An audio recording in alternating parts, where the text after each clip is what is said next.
Hello guys! Good evening! Luto-lutoan share na naman tayo. Today, share ko sa inyo napaka-simpleng dish para sa mga nagda-diet or kahit hindi nagda-diet, pwedeng-pwede. Ito ay tofu and cabbage in oyster sauce. So yun nga, nagisa lang ako ng sibuyas, bawang. Yan. At yung dish na to ay less than 100 lang. So, tipid na tipid. And meron akong bell pepper. Isunod ko lang siya. Tapos halo-halo lang.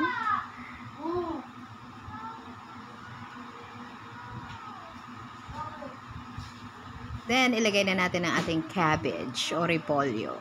So, mura ang repolyo ngayon. Samantalahin nyo na. Tapos, lagyan natin ng konting salt. Yan. Hindi mo na kailangan maglagay ng water dito kasi yung repolyo magtutubig na siya ng kusa. Then, konting toyo.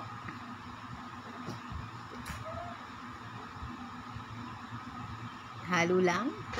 At ang nagpapasarap dito ay ang ating oyster sauce. Manamis-namis na medyo maalat-alat. Yan, halo lang.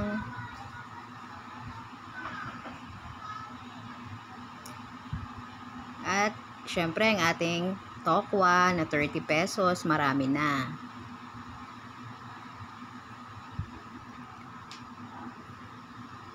Yan, lagyan ng paminta. At hahaluin lang. So, at that time, luto na yung ating cabbage. So, konting halo na lang siya.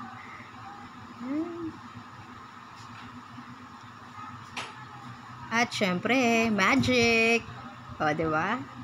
Ayan. So, konting halo na lang siya. Luto na siya, guys. Pwede nyo nang itry. Murang-mura lang to. Thank you for watching. Bye-bye!